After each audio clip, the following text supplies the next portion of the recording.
Hello everybody, now we are at the interview with Wendy Rogers. Thank you that we can have you here. Great to be here. Thank you. How are you today? I'm having a blast. We have a little rain here in Salt Lake City. I'm from Phoenix and Flagstaff, Arizona, where it's a lot drier, but love to be here in the Great West.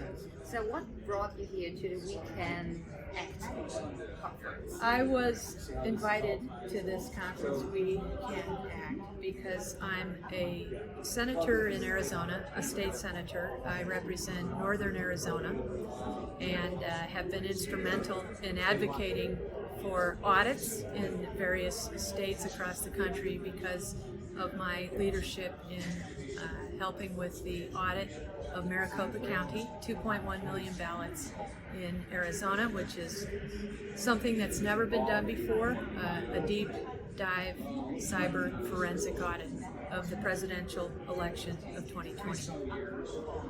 And what did you find out? Was there election fraud? Were there votes were not legally put it in?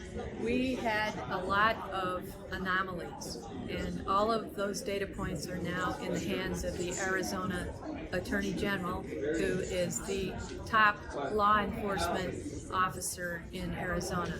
But specifically, we found tens of thousands of ballots that were purportedly illegally cast either by voters who had moved out of the county, voters who had registered past the deadline, ballots that were counted, submitted in envelopes that did not have a signature or just had a little chicken scratching of a signature. And so when you look at the fact that Biden got 10,300 votes more than Trump, yet as a counterbalance to that, you have tens of thousands of ballots that were in question. That called on me personally as a senator to ask for decertification. Decertification means that what we turned in January to the U.S. federal government as a certified election result, I now, as an Arizona senator, call into question, and I say, I, as one vote, say that that result we turned in January should be decertified because of all of these anomalies we found and the fact that it could not have been accurate what we turned in. Okay, so what are you doing next? Now we know there was election fraud in Arizona, so what do you do with your results? Do you put that in a report file, or what are your next plans? Right, so the Arizona Attorney General has all of these data points, and we are waiting for him to determine whether or not criminal wrongdoing occurred. And we expect that, I expect that to unfold and be revealed. As that happens, then my colleagues, the other state senators and state representatives, will hopefully vote with me to ask for decertification. And what that ends up meaning is that the 11 electors from Arizona would ostensibly be recalled.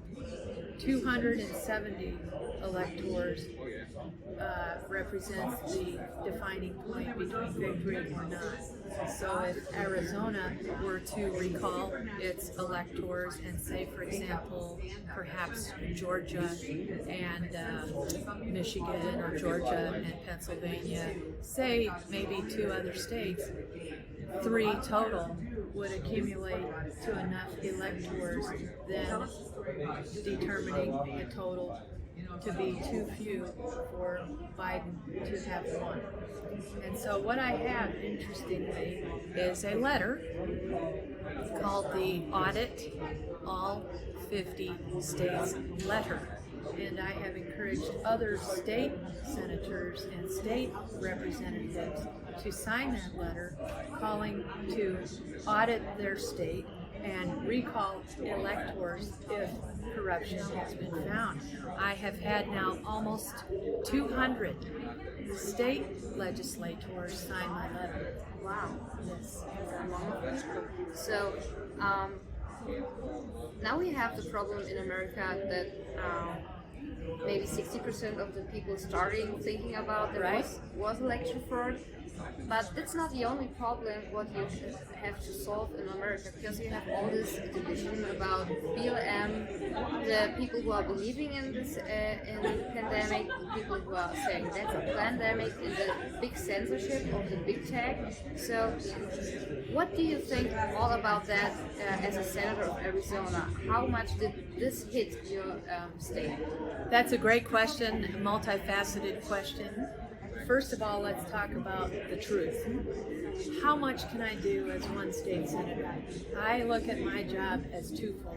Number one, get to the truth of what happened in 2020 so that we can then enact fixes in the regulations and in the legislation to ensure that we have a free and fair election for 2022.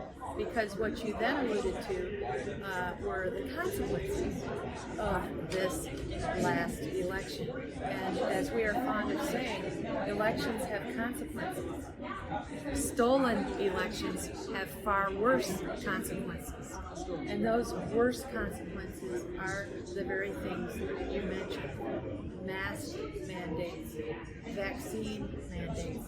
Even though we passed in Arizona state legislation that the governor signed that said, for example, school boards cannot dictate the continuance of children wearing masks, yet they flout that legislation, that law that we passed. Same with vaccine mandates. Our governor signed legislation that we, as the state Senate and state House, passed that said government agencies in Arizona cannot mandate the vaccine, yet that is being flouted in the universities and in the state government agencies to some extent.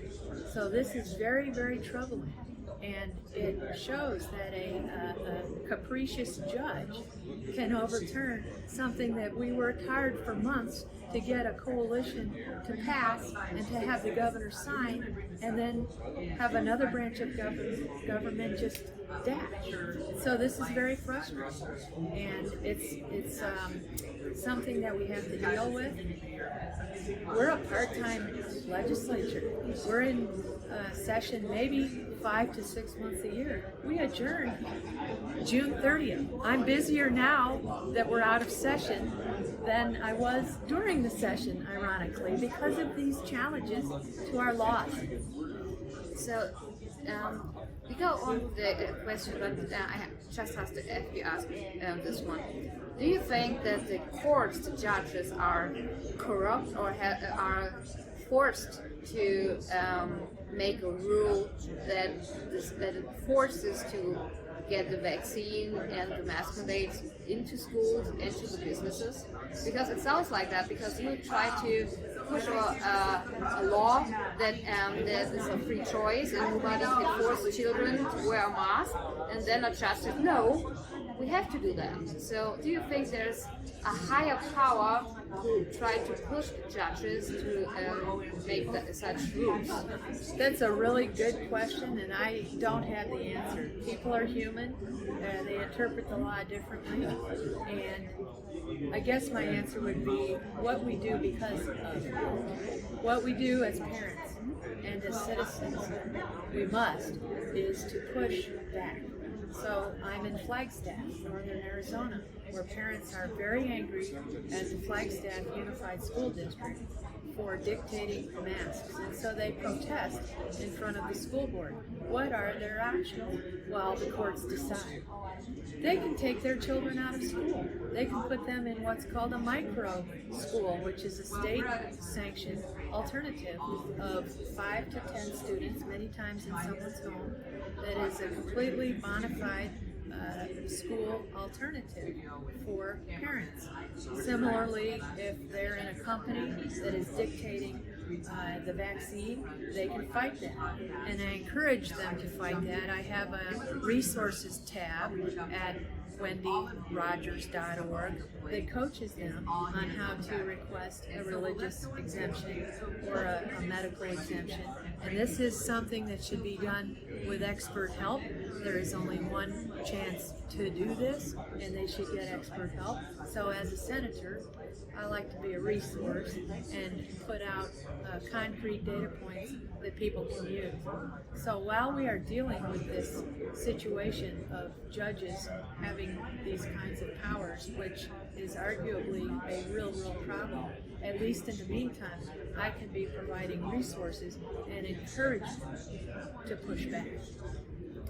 Okay, so let's turn around again to the question I asked before that. So how much did the BLM movement and the chaos what BLM created in America hit Arizona? Because I saw the pictures of Georgia, what happens in Atlanta. So is there something similar happened in Arizona with BLM? Well, I will say that I ran my campaign to go against what might be able to happen in northern Arizona. Some of my campaign literature said, I don't want Flagstaff to become like Oregon. I don't want our forests to burn unnecessarily. They should be clean like you do in Germany. We lived in Germany for 8 years. Your forests are immaculate. And I want clean water. I don't want homeless on the street. Those used to actually be left of center Democrat issues, if you will. I am a military veteran. I'm a mother and a grandmother and a former small business owner. So I said, I stand for those things. And interestingly, in my area, a lot of independents voted for me because they also feel that way, and some Democrats do also. So I think it's really important for Republicans, conservatives, Americans to communicate transcendent values, overarching themes that everybody can agree on, and then communicate one's ability to tackle those issues as my background has. Okay, so you are a veteran, so what do you think happened to your military? Because I saw all these new rules or what they try to change in the American military, like putting this transgender stuff into your military. So do you think that could weaken your military? Yes, it breaks my heart what's happening to my military with the forced vaccines, with the injection of transgender military members. We're not a social experimentation petri dish. We are the American military, and the preeminent ethos is to fight wars and win. And that warrior ethos is being chipped away at, and it's being eroded by all of these social experimentations, and it's very demoralizing, and it's very difficult. We feel in the military that there is a concerted effort being made to degrade our military. So, what can you do as a Senate for the American military to help them? Because I heard there's among of military active duty soldiers, even in the National Guard, who need help, who wants to stand up, but they are afraid of losing their job, of losing their benefits when they say, no, I don't want to get that vaccine. So what can you do as a senator and say, okay, I have your back? As a state senator, not as much as a U.S. senator would. But again, go to wendyrogers.org to the resources tab, and I have specific information there for military members to apply for exemptions. Thank you so much. Thank you. God bless America. Yeah, God bless America. Thank you.